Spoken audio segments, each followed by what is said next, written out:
lot of operators around the world are trying to understand how best to digitalize substations, which fundamentally means you want to make a substation more efficient, have all the devices in it talking the same language and interoperating with each other so that you can rationalize, modularize and make these things much cheaper and actually physically smaller.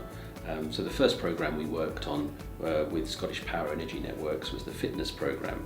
Now the goal of that is to make a big substation about 25% smaller by eliminating tons of copper wiring and having everything connecting on the same protocol, which is called IEC 61850.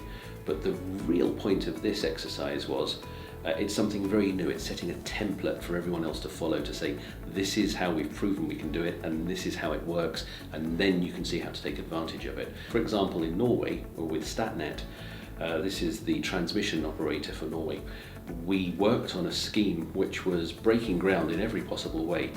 We were developing a centralized busbar protection system with them, where you could have up to 16 feeders all connected through a bus bar in the substation, monitored centrally by one of our systems.